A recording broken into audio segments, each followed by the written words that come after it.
देखो, ये जो यूपी डीएलएड का विज्ञप्ति है काउंसलिंग से रिलेटेड, तो इसके बारे में सबसे महत्वपूर्ण चीज़ है कि फ़ीस रिफ़ंड होगी कि नहीं होगी, अलॉटमेंट वाली चीज़ें।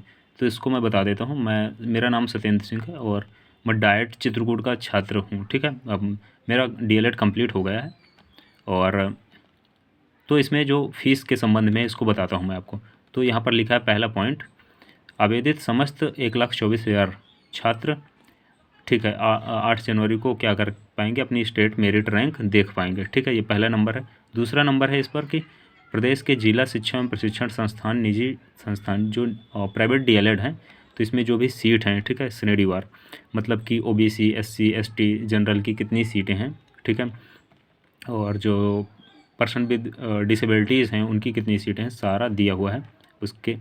फिर नंबर 3 पर आते हैं कि अगर आपकी स्टेट रैंक है, मान लो कि 2000 है आपकी स्टेट रैंक, तो आपको डाइट चाहिए आपको। तो सबसे पहले आपको क्या करना पड़ेगा, प्रशिक्षण संस्थान का विकल्प भरने से पूर्व प्रशिक्षण संस्थान के अग्रिम शुल्क के रूप में अलॉटमेंट अलॉटमेंट फ़ीस के लिए आपको 5,000 रुपये पे करना पड़ेगा।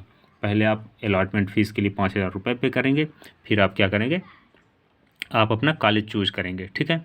और जैसे कॉलेज की हमको ये कॉलेज चाहिए, पहले दूसरा तीसरा ऐसे करके आप 3 4 5 जो कॉलेज हैं उनको आप भर देंगे, या 1 या 2 भी भर सकते हैं आप, ठीक है। पहला नंबर ये चीज़ हो गया। तीसरा नंबर, ठीक है। अब चौथे पर आते हैं। तो चौथे में कहा जा रहा है कि जैसे ही आवंटित प्रशिक्षण संस्थान में जैसे ही आपकी कन्फर्मेशन हो गई है अलॉटमेंट लेटर प्रिंट करने हेतु, मतलब आपने डाइट भरा, जैसे फॉर एग्जांपल मैंने डाइट चित्रकूट भरा और डाइट चित्रकूट मुझको अलॉट हो गया, तो अब मुझको उस लेटर को प्रिंट करने के लिए, कंफर्म करने के लिए फिर 5,000 रुपये का पेमेंट करना है, ठीक है। जैसे ही वो 5,000 का पेमेंट हो जाएगा तभी वो letter, confirmation letter, allotment letter print होगा। ये बात चौथे नंबर पर कही जा रही है। और वो पैसा जो, ठीक है, जो पहले का 5,000 रुपये है, अगर मुझे वो अलॉट नहीं होता है तो अगले में शिफ्ट होगा। अगर अलॉट हो जाता है और मैं कंफर्म नहीं करता हूँ तो फिर किसी भी हालत में वो रिफ़ंड नहीं होगा।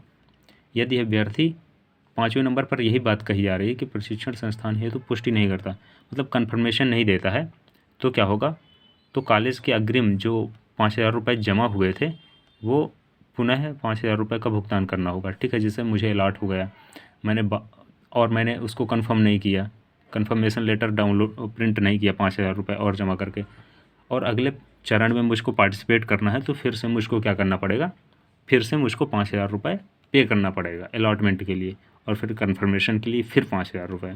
ये बात समझाई जा रही है यहाँ। 6वें नंबर पर कही जा रही है कि अभ्यर्थी द्वारा निर्धारित तिथि तक अगर अभिलेखी जांच, ठीक है, डॉक्यूमेंट वेरिफिकेशन कोई व्यक्ति नहीं कराता है या उपस्थित नहीं होता है, या अभिलेखी विसंगति पाए जाने पर, ठीक है, डॉक्यूमेंट कोई गड़बड़ है, डिग्री नहीं है, कुछ गलत लिखा गया है, ठीक है, कुछ गलत नंबर भरे गए हैं, तो उसका जो है, तो उसका एडमिशन होना थोड़ा सा असुविधाजनक रहता है, एडमिशन होने में समस्या होती है। तो उसका जो अलॉटमेंट फ़ीस है और कन्फर्मेशन फ़ीस है, ये टोटल 10,000 रुपीज़ किसी भी स्थिति में वापस नहीं किया जाएगा। यहाँ पर लिखा है साफ साफ कि इनको क्या किया जाएगा, इनको किसी भी स्थिति में रिफ़ंड नहीं किया जाएगा। ये चीज़ आपको ध्यान देना है, ये बिल्कुल रिफ़ंड नहीं होंगे। तो ये इंपॉर्टेंट चीज़ थी जो डिस्कस करना चाहिए था, ठीक है। और इसके संबंध में अगर आपको कोई भी डाउट है अभी भी, तो आप मुझे कमेंट करके पूछ लीजिए, मैं आपको बताऊँगा।